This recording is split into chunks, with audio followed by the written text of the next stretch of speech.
प्यारे प्यारे दोस्तों, नमस्कार। स्वागत है आप सभी का मेरे YouTube चैनल में। और आज हम लोग बिहार बोर्ड के कक्षा 8 के चैप्टर 4 को पढ़ेंगे।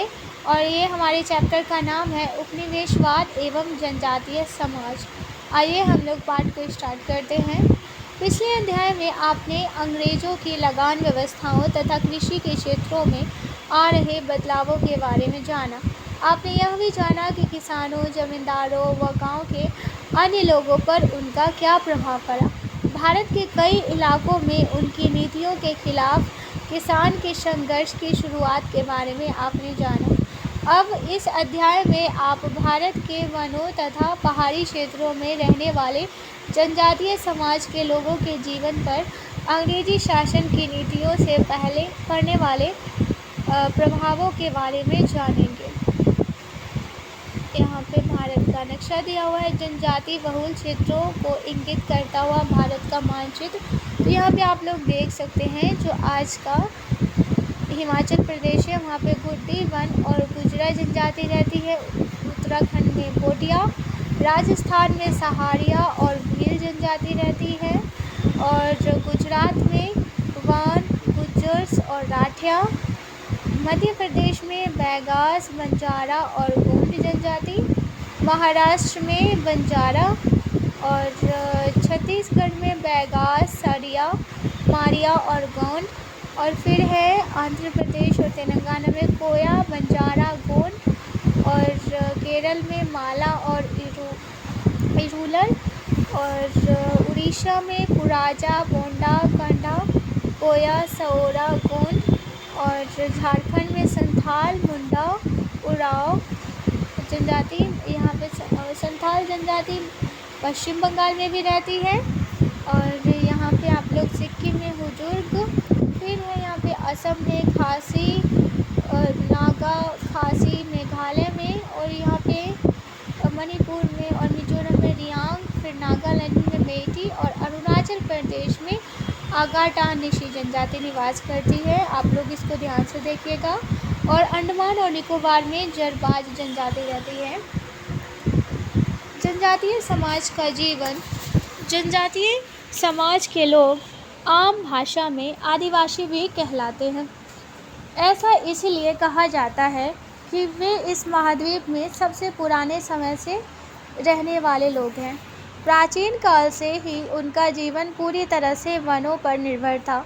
उनके गांव बस्तियां आमतौर पर जंगलों के बीच या आसपास होते थे। उनके दैनिक उपयोग की अधिकांश ज़रूरतों की पूर्ति जंगलों से ही होती थी। हमेशा से ही ये आदिवासी पूरी स्वच्छंदता से वन संसाधनों का उपयोग करते आ रहे थे। वे जंगलों को साफ कर खेती योग्य ज़मीन तैयार करते थे। समतल क्षेत्र में वे हल से खेती करते थे। यहाँ वे धान, दलहन एवं मक्का उपजाते थे। लेकिन जो पहाड़ी क्षेत्रों में रहते थे उनकी खेती का तरीका अलग था। उसे झूम खेती कहा जाता है। इसके अंतर्गत वे जंगल के किसी भाग को काट छाँट कर साफ करते थे। 2 से 3 वर्षों तक उस जगह पर खेती करने के बाद जब उस जगह की उर्वरा शक्ति समाप्त हो जाती थी तब वे किसी और स्थान पर यही प्रक्रिया दोहराते थे। कुछ वर्षों तक परती छोड़ देने के बाद पहले की जगह पर वापस जंगल उग जाता था। इससे उनकी खेती का काम भी हो जाता था और जंगल को कोई नुकसान नहीं होता था।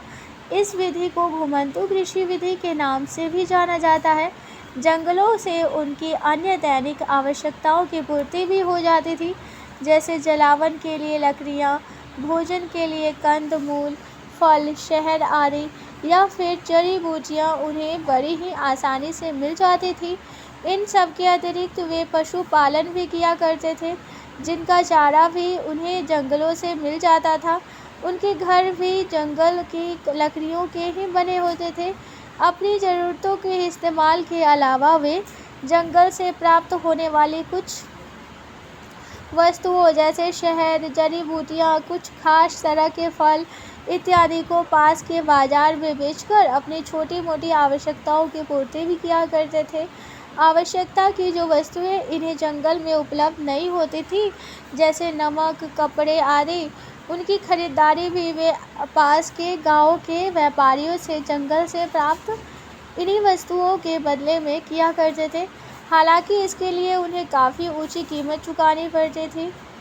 जंगल के से लकड़ी काटकर और पत्ता चुनकर घर ले जाते हुए आदिवासी समूह।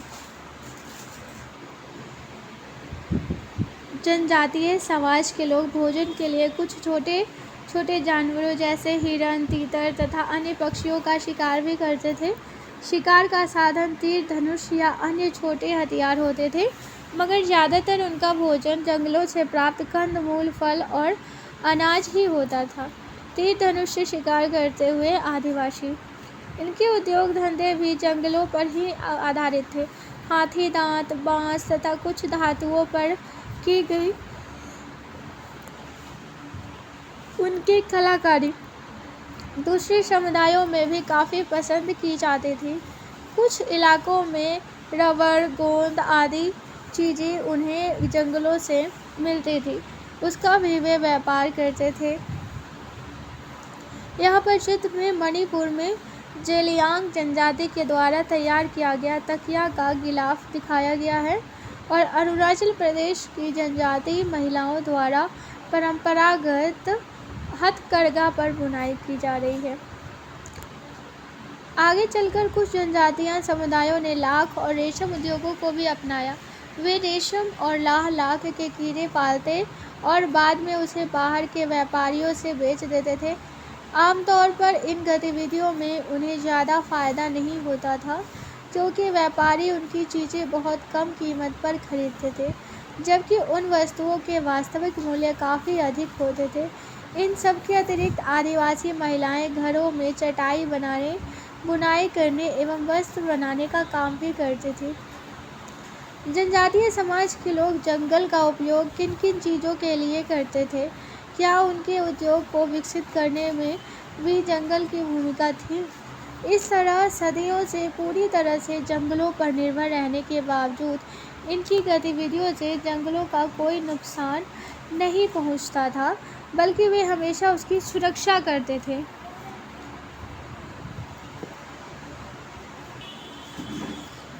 जंगल के बाहर की दुनिया से उनका संबंध बहुत ज़्यादा नहीं था और वे अपनी शांत और सरल ज़िंदगी से संतुष्ट थे। लेकिन उनकी ये संतुष्टि अंग्रेज़ों के आने के बाद बहुत दिनों तक नहीं बनी रही।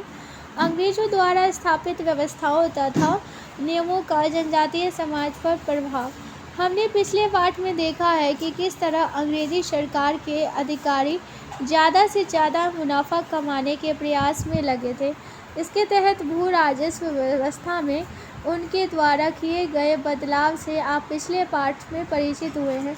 आगे इस प्रयास के अंतर्गत वे जंगलों व उसके आसपास रहने वाले जनजातीय समाज के गांवों और बस्तियों तक भी पहुंच गए। इसके पीछे अंग्रेजी सरकार का उद्देश्य था जनजातीय क्षेत्रों पर अपना प्रभाव स्थापित करते हुए भूमि से लगान वसूल करना। परंपरागत रूप से इस समाज के लोगों का यह मानना था कि जंगलों को साफ करके उनके पूर्वजों ने उसे खेती के लायक बनाया है, इसलिए ज़मीन के मालिक वे स्वयं हैं। इसके लिए उन्हें किसी को किसी तरह का लगान या कर देने की आवश्यकता नहीं है।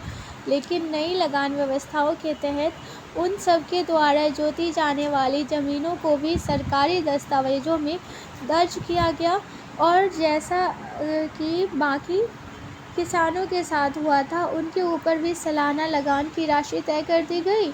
लगान की यह राशि उनके लिए इतनी ज़्यादा होती थी कि अक्सर उन्हें लगान चुकाने के लिए कर्ज लेना पड़ता था। कर्ज चुका पाना उनके लिए और भी मुश्किल होता था।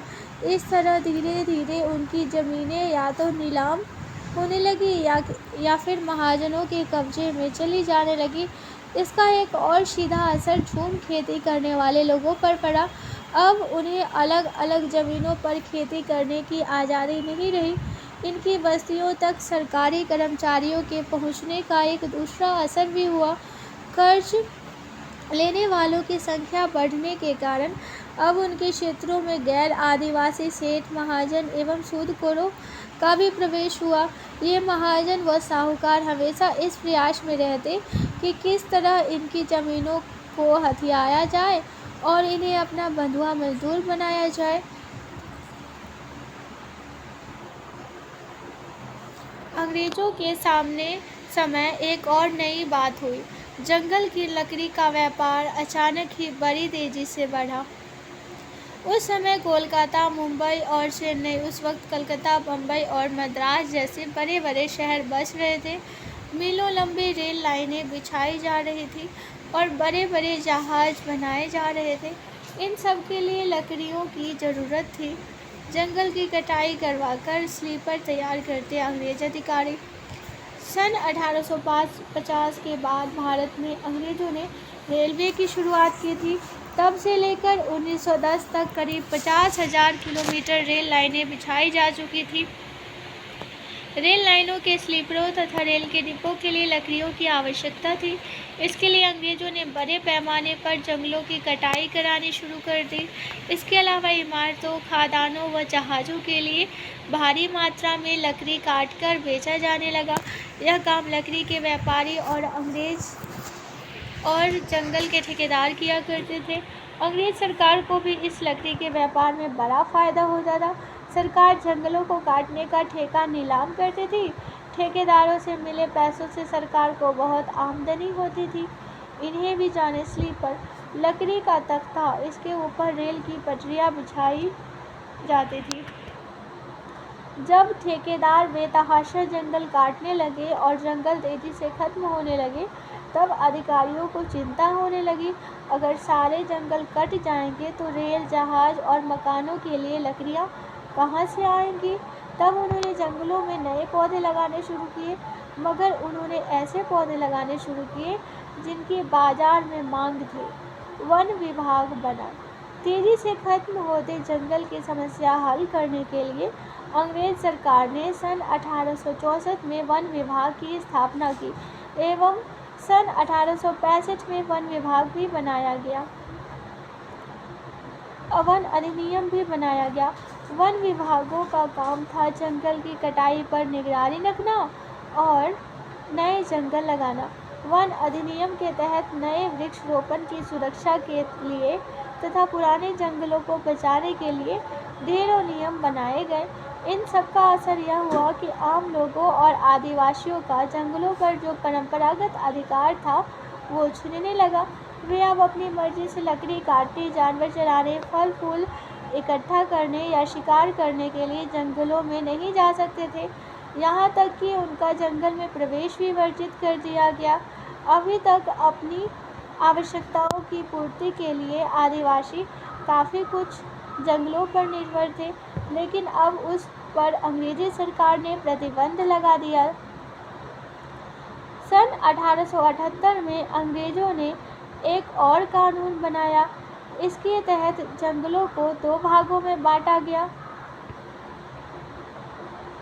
बड़े जंगलों को सरकारी जंगल या आरक्षित रिजर्व जंगल घोषित करके सरकार ने वहां अपना नियंत्रण स्थापित कर लिया। अब आदिवासी वहां लकड़ियां चुनने या वन उत्पादों को प्राप्त करने नहीं जा सकते थे। वन विभाग के कर्मचारियों या व्यापारियों को ही वहां जाने की अनुमति थी। इसी कानून के तहत जंगल के बाहरी इलाकों को तथा कुछ अन्य जंगलों को संरक्षित जंगल कहा गया, जिसमें लोगों को जाने की छूट थी।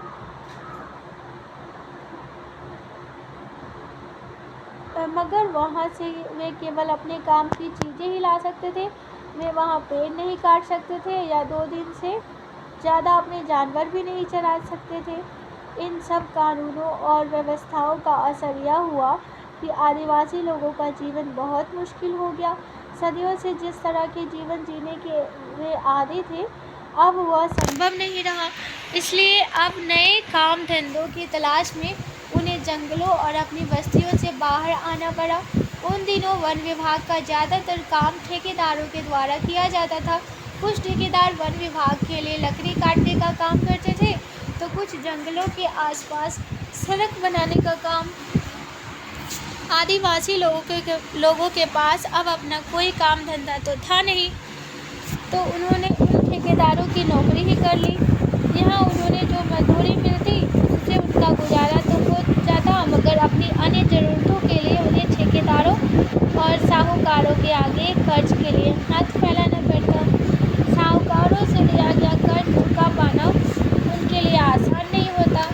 ये आदिवासी बहुत कम बल्कि नहीं के बराबर पढ़े लिखे होते थे, जिसकी वजह से ये सूद की रकम या महाजन ने उन पर कितने रकम का बोझ डाला इसे समझ में ही नहीं पाते थे। सूद की रकम नहीं चुका पाने की वजह से उन्हें जमीन के साथ साथ अपने पशुओं और हल फाल आदि को भी हल फाल से भी हाथ धोना पड़ता था। आखिर में कर्ज नहीं चुका पाने की स्थिति में उनके पास साहूकारों का बंधुआ मजदूर बनने के अलावा कोई और चारा भी नहीं था। जानकारी। बेगारी का क्या अर्थ है? बिना वेतन या मजदूरी के काम करना। और बंधुआ मजदूर क्या है? कर्ज चुकाने के लिए बिना वेतन के मालिक के ज़मीन पर तब तक काम करते रहना जब तक कि कर्ज की रकम सूद समेत न चुक जाए। ठेकेदारों व महाजनों के अत्याचार से बचने के लिए कई इलाकों के आदिवासियों को काम की तलाश में अपने निवास स्थल से दूर की जगहों पर भी जाना पड़ता था। वे असम के चाय बागानों तथा हजारीबाग एवं धनबाद के कोयला खदानों में भी काम करने के लिए जाया करते थे। ऐसी जगहों पर उन्हें ठेकेदारों के माध्यम से काम पर रखा जाता था। यहाँ भी ये ठेकेदार उन्हें बहुत ही कम मजदूरी देते थे और अधिक से अधिक मुनाफा अपने पास रख लेते थे। लगान बंदोबस्त एवं जंगल अधिनियम के द्वारा अंग्रेजों ने आदिवासियों के साथ कैसा व्यवहार किया? यदि आप उनमें से एक होते तो आपकी क्या प्रतिक्रिया होती? ठेकेदारों व महाजनों के अतिरिक्त इसी समय उन्हें शिक्षा देने के उद्देश्य से ईसाई मिशनरियों का भी इनके इलाके में आगमन हुआ। ईसाई मिशनरियों का वास्तविक उद्देश्य जनजातीय क्षेत्रों पर अपना वर्चस्व स्थापित करना तथा उनका धर्म परिवर्तन करना था। उन्होंने आदिवासियों के धर्म तथा उनकी संस्कृति की आलोचना करनी शुरू किया और बहुत से आदिवासियों का धर्म परिवर्तन भी कर डाला। ईसाई मिशनरियों ने उन्हें यह प्रलोभन दिया कि वह सेठ साहूकारों व महाजनों से उनकी रक्षा करेगी, परंतु वास्तविकता कुछ और ही थी। ये मिशनरियाँ सेठ साहूकार जमींदार एवं बिचौलिए के साथ मिलकर आदिवासियों का खूब आर्थिक एवं शारीरिक शोषण करती थी। यही कारण था कि अंग्रेजों एवं गैर आदिवासियों के खिलाफ जनजातीय समाज के लोगों ने जगह जगह पर अस्त्र शस्त्र उठा लिए। आदिवासियों की एक खास बात यह थी कि वे सभी गैर आदिवासी या बाहरी लोगों को अपना दुश्मन या शोषक नहीं मानते थे और उनके विरोधी नहीं थे। वैसे गरीब और गैर आदिवासी जो ग्रामीण अर्थव्यवस्था में उनके सहायक की भूमिका निभाते थे, उनसे उनका गहरा सामाजिक संबंध था। ये अंग्रेजों के खिलाफ गोलबंदी करने में इनके मददगार भी होते थे। जनजातीय विद्रोह का स्वरूप। 19वीं शताब्दी में भारत के लगभग सभी इलाकों में आदिवासियों ने अंग्रेजों एवं उनके सहयोगियों और आदिवासियों के घुसपैठ एवं शोषण के खिलाफ लड़ाई शुरू कर दी। भारत में सबसे बड़ी संख्या भील जनजाति की है। गुजरात, मध्य प्रदेश, आंध्र प्रदेश, राजस्थान, त्रिपुरा, कर्नाटक आदि राज्यों में इन्होंने महाजनों एवं साहूकारों के शोषण का विरोध करते हुए उनके नियमों को मानना बंद कर दिया। गोंडवाना के गोंड लोगों ने अपनी जमीन की सुरक्षा, अपने उत्पाद के लिए उचित मूल्य के भुगतान, विभिन्न वन संबंधी गतिविधियों से बिचौलियों एवं ठेकेदारों को दूर रखने, साहूकारों द्वारा शोषण को रोकने आदि के लिए विद्रोह आरंभ किया। उड़ीसा में कंध जाति का विद्रोह भी जमींदारों एवं साहूकारों के शोषण के विरुद्ध था। उत्तर पूर्व में विद्रोह का स्वरूप कुछ अलग ही था। यहाँ के बहुसंख्यक आदिवासी अफीम की खेती करते थे। अंग्रेजों ने अफीम की खेती पर बढ़े हुए मुनाफे को देखकर उसे अपने नियंत्रण में लेने का प्रयास किया तथा सरकारी इजाज़त के बिना अफीम की खेती पर रोक लगा दी। लेकिन सबसे अधिक विद्रोह की ज्वाला तत्कालीन बिहार के संथाल परगना एवं छोटा नागपुर प्रमंडल में धधक रही थी। यहाँ के आदिवासी सेठ साहूकार महाजन एवं गैर आदिवासी बिचौलियों के शोषण के शिकार तो थे ही, साथ ही अंग्रेजों द्वारा उन लोगों को दिए जा रहे प्रोत्साहन के खिलाफ थे। ईसाई मिशनरियों की घुसपैठ भी उनके विरोध का एक बड़ा कारण था। तत्कालीन समाचार पत्र कलकत्ता रिव्यू में अंग्रेजों द्वारा संथालों के शोषण पर छपा लेख। यहाँ पे दिकू का क्या अर्थ होता है? गैर आदिवासी सेठ एवं महाजन जो अधिक ब्याज पर ऋण देते थे और उनका शोषण करते थे। ये व्यापारी एवं बिचौलिए का काम करते थे। जमींदार, पुलिस, राजस्व विभाग और अदालतों ने संथालों पर बेइंतहा जुल्म ढाए, उनकी जमीन जायदाद छीन ली। हर कदम पर संथालों को अपमानित किया जाता था और मारा पीटा जाता था। संथालों को कर्ज देकर 50 से 500% की दर से ब्याज वसूला जाता था। धनी और ताकतवर लोग जब मन में आता था मेहनत कर संथालों की खड़ी फसलों पर हाथी दौड़ा दिया करते थे। यह अत्याचार आम हो गई थी। दिकू और सरकारी कर्मचारी भी संथालों की निगाह में अत्याचारी थे। ये लोग संथालों से बेगारी कराते थे। आरंभ में इन आदिवासियों ने अपने अपने नेता के नेतृत्व में लगान की रकम देना बंद कर दिया और महाजनों व साहूकारों के आदेशों और नियमों को मानने से इनकार कर दिया। परंतु जब गैर आदिवासी के पक्ष में अंग्रेजी सरकार अपनी सेना के साथ खड़ी हो गई और जोर जबरदस्ती करने लगी, तब ये आदिवासी अंग्रेजों के खिलाफ अस्त्र शस्त्र लेकर खड़े हो गए।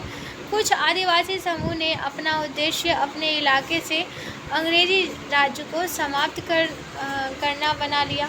तत्कालीन बिहार में संताल विद्रोह, मुंडा विद्रोह एवं ताना भगत आंदोलन ने आदिवासियों से जमीन छीनने का सिलसिला समाप्त कर जनजातीय समाज को संरक्षण प्रदान करने का मार्ग प्रशस्त।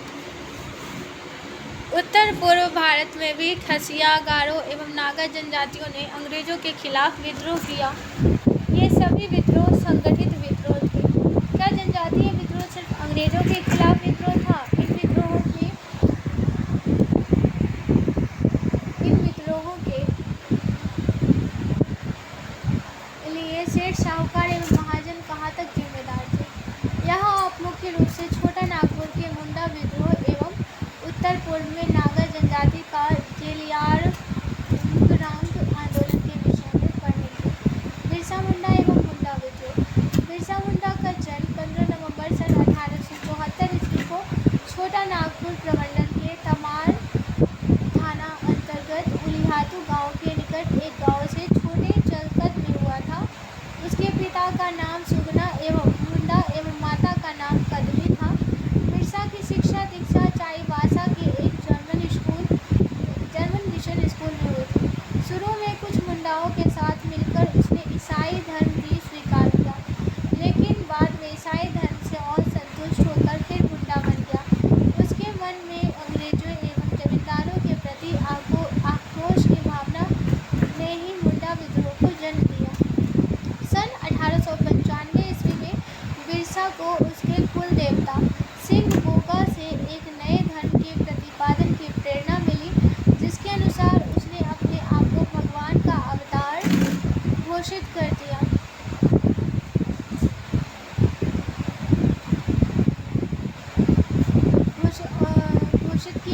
और अंग्रेजी शासन का अंत करने का बीड़ा उठा लिया। उसके लिए उसने मुंडा को आदर्श एवं पवित्र जीवन जीने का संदेश दिया। कुछ ही दिनों में उसके अनुयायियों की संख्या अधिक हो गई और वे बिरसा को पैगंबर मानने लगे। बिरसा ने प्रचार किया कि अब मुंडा राज शुरू हो गया है और महारानी विक्टोरिया का राज समाप्त हो गया है। उसने मुंडाओं को आदेश दिया कि किसी को भी राजस्व नहीं दे और जमीन का उपभोग बिना राजस्व दिए ही करे। अंग्रेजी सरकार ने इस विद्रोह के कारण बिरसा को पकड़कर रांची जेल भेज दिया और उस पर बगावत का आरोप लगाया। लेकिन जेल से छूटने के बाद बिरसा ने फिर से लोगों का समर्थन प्राप्त करना शुरू किया तथा अंग्रेजी सरकार के विरुद्ध जन संघर्ष के लिए मोर्चा बनाना शुरू किया। लोगों को तीर धनुष की शिक्षा दी जाने लगी और रात में सभाओं का आयोजन किया जाने लगा। 25 दिसंबर सन 1899 को बिरसा ने पहला आक्रमण ईसाई मिशनरियों पर किया, जिसका उद्देश्य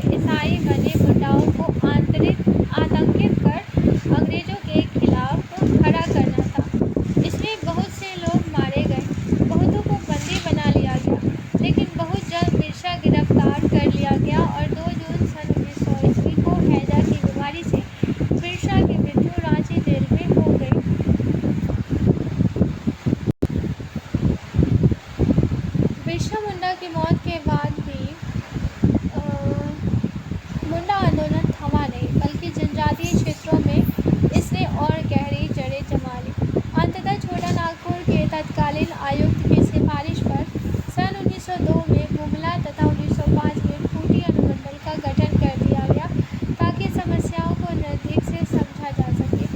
आदिवासी किसानों को सुरक्षा प्रदान करने के लिए छोटा नागपुर काश्तकारी अधिनियम 1908 बनाया गया। इसके द्वारा जनजातीय क्षेत्र की भूमि का गैर आदिवासियों को हस्तांतरण निषेध कर दिया गया। इस प्रकार मुंडा आंदोलन ने ब्रिटिश सरकार को झुका दिया। 150 वर्षों से चला आ रहा जमीन छीनने का सिलसिला समाप्त हुआ और जनजातीय समाज को संरक्षण प्राप्त हुआ। इस आंदोलन ने भारत में चल रहे राष्ट्रीय आंदोलन को भी प्रभावित किया। इस समय के समाचार पत्र जैसे इंग्लिशमैन, पायोनियर एवं स्टेट्समैन आदि में इस आंदोलन को कुचलने की ब्रिटिश सरकार की नीति की काफ़ी आलोचना की गई। बिरसा को भगवान मानकर छोटा नागपुर के जनजातीय समाज के लोगों ने उसके सपने को साकार करने का बीड़ा उठा लिया। अब उन्हें सिर्फ जमीन ही नहीं अपितु अंग्रेजों से मुक्ति भी प्राप्त करना था। मुंडारी लोकगीत जिसमें बिरसा मुंडा को आज भी याद किया जाता है। मायोम ताम दो बिरसा बाहो रोको टिका सुंदरी कोर, जंग ताम दो बिरसा दिशुम घोड़ों को बुलंग केर, अबेना रिका दो बिरसा दिशुम घोड़ों को ताज केर। हे बिरसा तेरी खून का सिर में टीका लगाया, हे बिरसा तेरी हड्डी का परदेसी लोगों ने नमक बनाया, हे बिरसा तेरे सत्कार्य को विदेशियों ने अपना लिया। इसी कारण बिरसा जनजातीय क्षेत्रों में भगवान के रूप में पूज्य है। तमार परगना गिरिडे उली हाथू बिरसा भगवाने जुनूम लेना। मुंडा विद्रोह के बाद भी छोटा नागपुर में विद्रोह की आग दबी नहीं। ब्रिटिश साम्राज्यवाद के खिलाफ आंदोलन चलता रहा, जो बाद में अंग्रेजों कांग्रेस के नेतृत्व में चलाए जा रहे राष्ट्रीय आंदोलन का हिस्सा बन गया। यहाँ पर युद्ध करते हुए आदिवासियों का चित्र दिखाया गया है। उत्तर पूर्व भारत में जेलियांगरोंग आंदोलन। उत्तर पूर्वी भारत में अंग्रेजों के खिलाफ नागा जनजाति ने सबसे प्रबल विद्रोह किया। 19वीं शताब्दी में इस समुदाय के लोगों ने कई बार विद्रोह किया, लेकिन सन 1891 ईस्वी में जब मणिपुर के युवराज टिकेंद्रजीत सिंह को फांसी पर चढ़ाकर अंग्रेजों ने उस पर अपना अधिकार कर लिया, तब नागा जनजाति का विद्रोह जोर पकड़ा।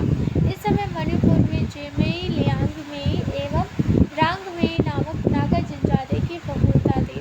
राजनीतिक एवं सामाजिक एकता की स्थापना, विदेशी घुसपैठ से सुरक्षा तथा धार्मिक सुधार हेतु जादोनांग नामक एक रांगमेई जनजाति नेता के नेतृत्व में सन 1920 में जनजातीय लोगों ने विद्रोह का झंडा खड़ा किया।